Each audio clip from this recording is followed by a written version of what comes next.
Hello and welcome to Goa 365 Story Behind the Story, especially budget related.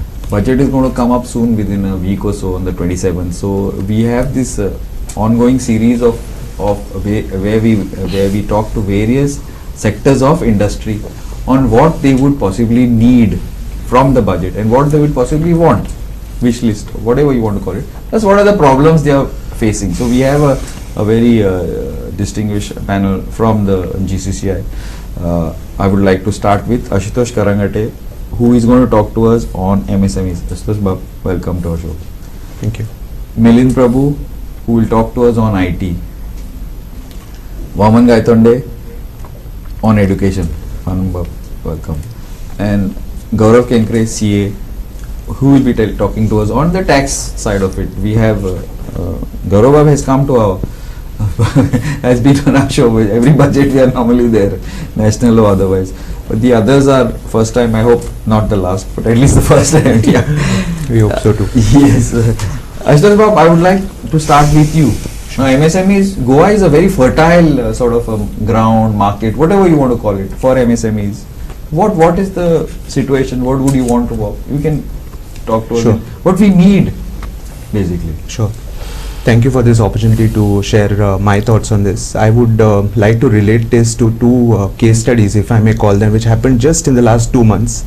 So there is this Italian company which is looking to start shop in India, and they approached us with shortlisting of 4 places, and one of them was our very own Goa. And the reason is that a couple of very senior people in the organization are actually residing in Goa. And when we were doing our own analysis in terms of which is the state we should go for, other than the ease of living, which comes very naturally to us and we rate highly, we could not really showcase anything beyond that, in terms of ease of doing business or the incentives. Now, while we do understand that we cannot have the big budgets in case of, say, a Gujarat or other bigger states in terms of capital incentives, we could definitely offer a lot more to make these MSMEs start in Goa. And this could be in terms of, if you remember sometime back, around 2017, I think was the last year, around that time, we had this NPV scheme where around 75% of the that time sales tax collected was actually reimbursed to these companies. Before that, there was a tax holiday which was there, which got a lot of companies to settle down. Probably that's something which can be offered, where it's this way that I look at it, that if you're not earning anything because these companies are coming to Goa, at least let these companies come to Goa, you earn 10 rupees from that in terms of GST, and then probably reimburse 5 rupees from that, I'm talking about the state GST. Along with that, there are a lot of states which are offering a lot of incentives in terms of electricity consumption reimbursement. They qualified by saying that if you are actually investing more than 10 crores, only then we are going to give this reimbursement. So there has to be something tangible. If somebody is putting in a project of 5 crores, 10 crores, 15 crores, it is very important that we are having those size of incentives given to them. So this is on that part. Then there was also one company which is already in Goa, which is looking at expanding. Again, they were looking at a bit of hand-holding and incentives because they already are providing, revenues, employment to the state. So it's a proven case study. Again, we had nothing to show to them, that these are the things which could be offered to them, or the single window which we talk about could actually be positioned out to them where they find it very easy. They have to rely on consultants, they have to rely on a lot of officials, which makes it very dampening for them as compared to going to other states where they put up a red carpet. At least they show they are putting up a red carpet. Here, that's not also what we do. So I think this is something which we need to really position ourselves by coming up with some very intelligent offerings, where when you value those offerings, once you start and you spend on those particular things, as I said, GST or let's say employment, you then get that reimbursement, which makes it critical for those people to invest, spend, and then you're going to get back for it. The second thing I would like to add is in terms of the current budget spending. If you see 26% of our budget spending is on salaries. It's one of the highest across the country. Now, I'm not trying to say that we need to reduce the staff because that's supposed to be the most secure employment ever. But long time back, government had come up with this thing of rationalizing the whole employment, trying to see which departments actually need, moving those people into more productive departments. Probably that is something which could be done. On the revenue spending, which is almost about 40% of our budget, there is a concept called SROI, social returns on objective. Probably something like that could be initiated by the government to see whether returns are coming on those investments or not. So I think these are the two things we could do in terms of the future, attracting investments by offering some incentives and looking at our current budget spending to be more objective in nature. one thing I would now, Ashish Babu, you have discussed about government jobs. You're not taking into account the contract jobs for contracts and the consultants, which I think probably are almost the same amount. So where is it's a dichotomy, like MSMEs and government job. So what would Goans prefer to go according to you? Just like out of curiosity. I think Gaurav Babu, when we had this initial discussion, I didn't use the word consultants because I belong to that fraternity, and it would be a little not right on my part. But I absolutely agree. I think salaries only show the full-time employment. Correct. There is a huge contractual obligation. There is a huge amount of payout to consultants.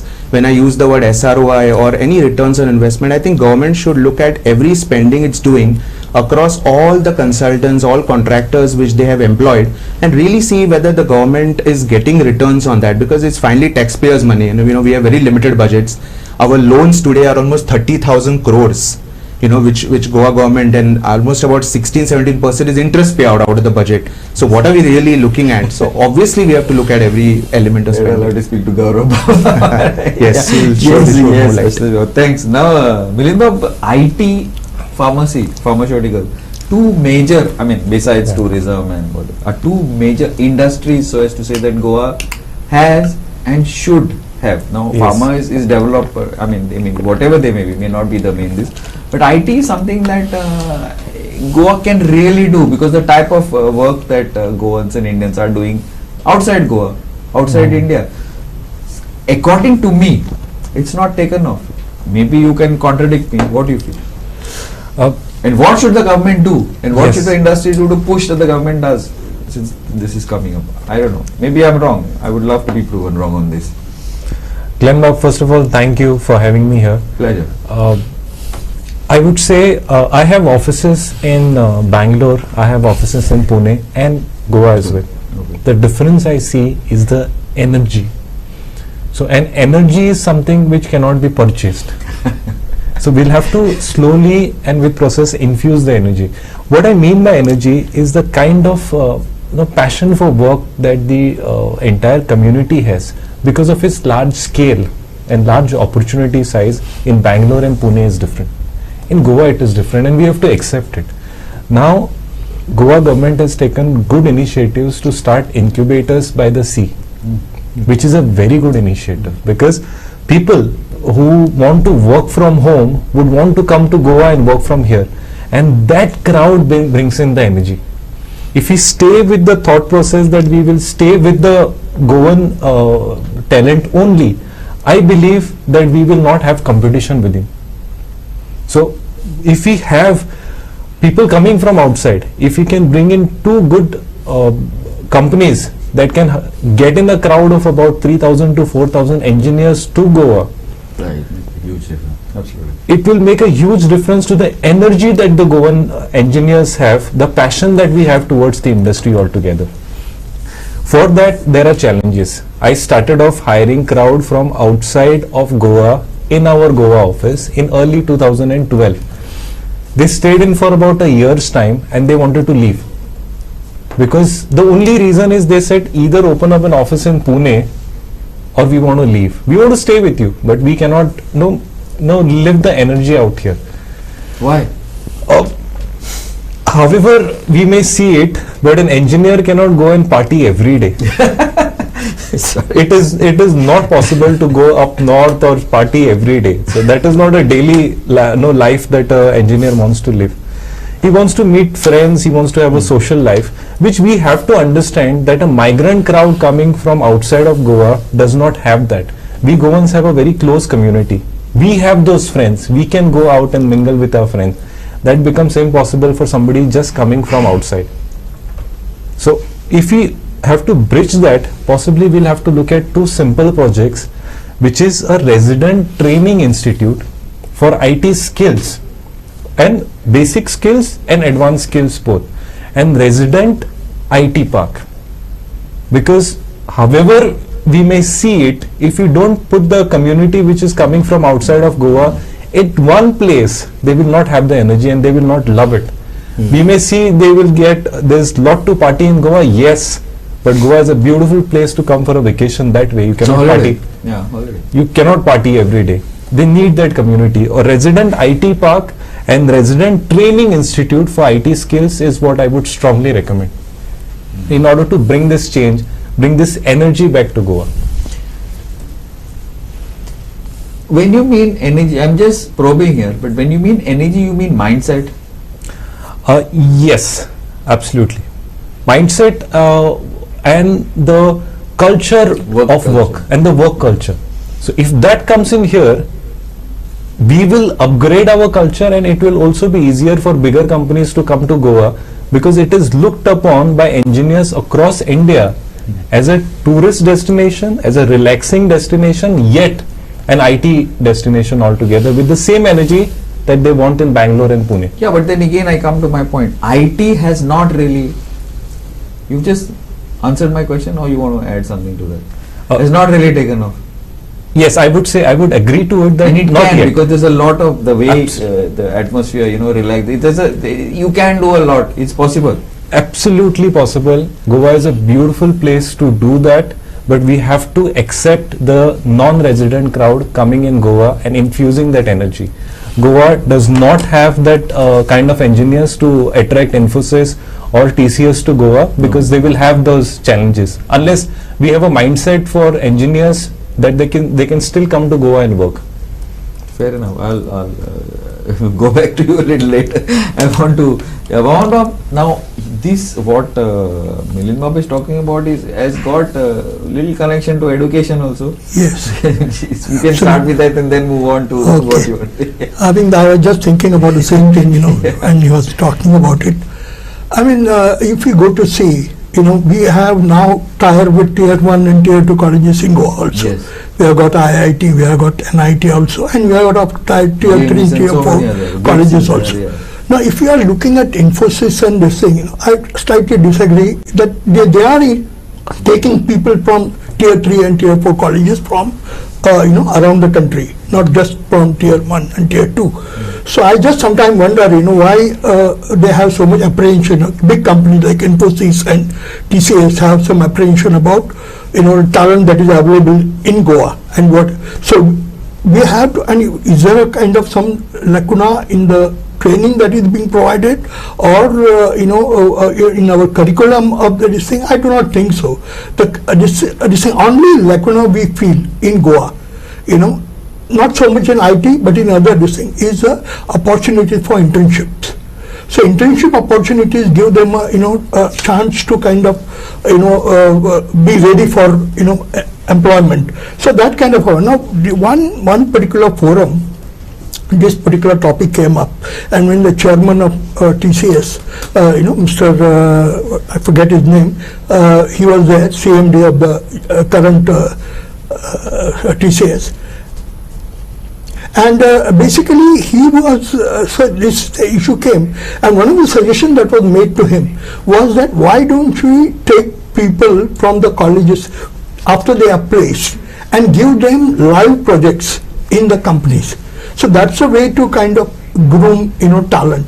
So that something like that also can be tried out, for the students to get themselves. And I think academia and institutes, the interaction also has to improve. Doesn't happen in That is something we have been trying. I've been a part of Management Association, Institution of Engineers, and we have been trying to fold that kind of. To some extent, it is happening. But today the problem is that having internship, assignments, and that is where the government of Goa can play a big part to facilitate this kind of bonding between the industry and the academia. And that will, to a large extent, remove this conception about, I will not call it a misconception, but a conception, about that Goan kind of students are not up to the mark for Infosys or for TCS. I think many of the Goans are working in Pune and in companies after finishing their education year. Well, that's what I was saying. Now, I'm not I want you to add on to this, but I'm not. Another thing is that see, many of these big colleges, James, BIT, so many are there in Goa, NIT, so many. These not only Goans are there. People come from all over to study. I know so many who've come here. They're studied, gone. But why is it they don't hang around in Goa? All of them will want to come for a holiday. When you want to come, they'll call, "Hey, Baba, I'm coming." But why don't they want to work here? Is it, yeah, I bring you back on that, but no, but I want to, Yeah. why you feel, is it the mindset which is not being inculcated in the education thing? Because see, I am here, okay, I am in charge of this channel. I know the situation of people. When you come, when you do the interview, see, there are people, but that there's a big gap of somebody who comes, who's been studied here or he studied somewhere. You know, that energy, whatever you may want to call it, and here like. But I feel, again, personal. It's up to the educational institutions. When you come up from the, like, see, there are niche sectors like Gaurav Bab, CAs or any, they are very competitive in Goa and very good, but niche, very niche sectors. General populace, 98% I would say even, is not. They will go outside and slog their butts off. They will slog their butts off, believe me, I have seen. Not only the out of the 2%, even 98% they'll go to UK and Swindon and slog. But in Goa, so don't you think this is an lacunae of the educational system? 2-3 things, I want to, point out here. The first Sorry thing, for putting you on the spot. I no, apologize in not at all. advance. I'm comfortable with what you're asking me. Thing is that if you see at Infosys and TCS, they have got a very good training, kind of infrastructure. Now in Infosys, they have got a very big institute at Mysore. So what they basically do is they pick up the guys from whether it's Goa, Pune or anywhere, and then they train them there. I think that is particular thing is lacking. Because see what here in Goa. See, for example, a company, IT company in Goa would like to have a ready-made product. Yes. Now when you talk to the engineering college, they say we will give you a generic product. We will, who knows what IT is all about, and then you train him as per your requirement. So that lacuna is being fulfilled by these major companies in their backyards, like whether it's Bangalore or Mysore or anywhere. That particular thing, is lacking in Goa. That is number one. Number two, I think I have got slight doubt because I have interacted with few students who had been working here. I think they do not get paid the remuneration, comparable remuneration in Goa.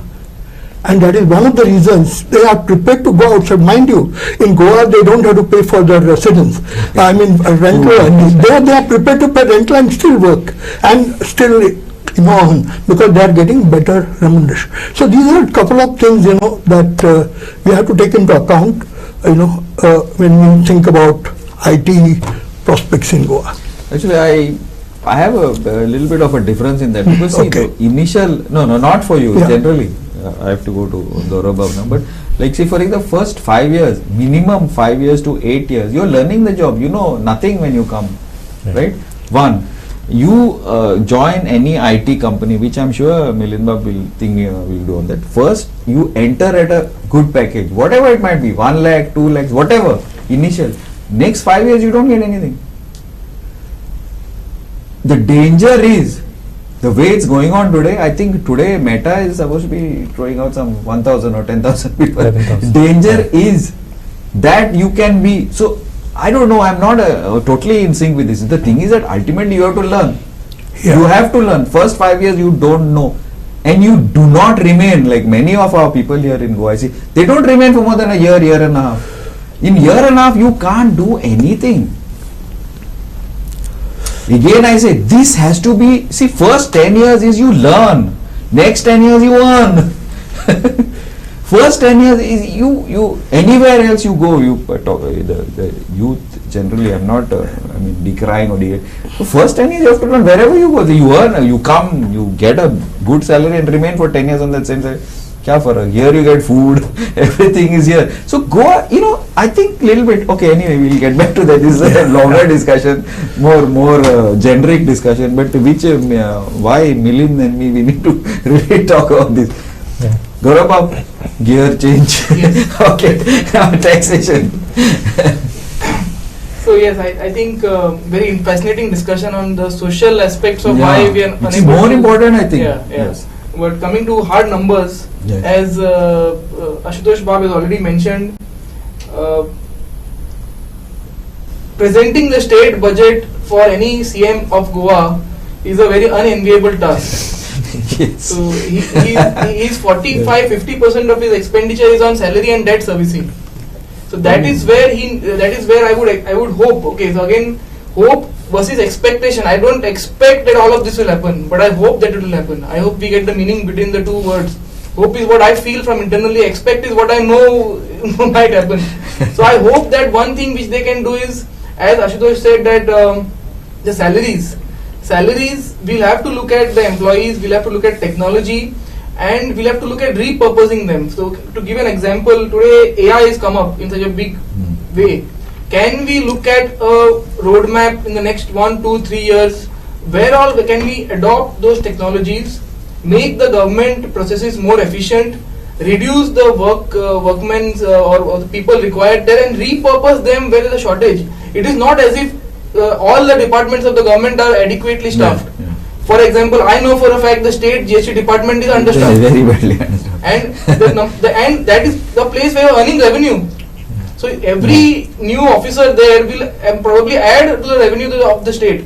And at the same time, we know if you go to the beach belt, there will be n number of establishments which are operating without any semblance of legal compliance or tax compliance.